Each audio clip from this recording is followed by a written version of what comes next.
नमस्कार मित्र आणि मैत्रिणींनो.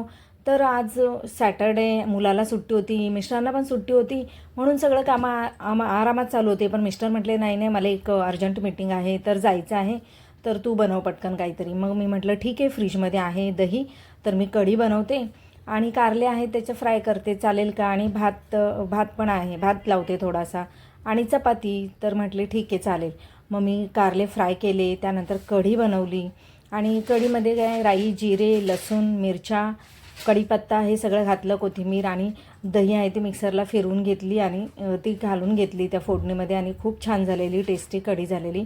आणि हे कारले फ्राय पण बनवलेली. तर कारले फ्रायची ही रेसिपी जर तुम्हाला हवी असेल तर नक्की सांगा, तर ती रेसिपी पण मी तुम्हाला देते. आणि मग टिफिन घेतला भरून मी. कढी भरली, कारले भरले, त्यानंतर चपाती भरली, आणि मग मुळा जो होता तो मुळा आणि बीट होतं फ्रीजमध्ये, तर मुळा आणि बीटच दिलं मी. भातही दिला टिफिनला. त्यानंतर हा बासमती भात बनवलेला, पण तो भात माझा एवढा शिजला ना की नरम होऊन गेला. त्यानंतर मग मिस्टर म्हटले, अगं केळी नाही दिलीस का? टिफिन भरला आणि मला आठवलं केळी राहिली, मग मी केळी दिली.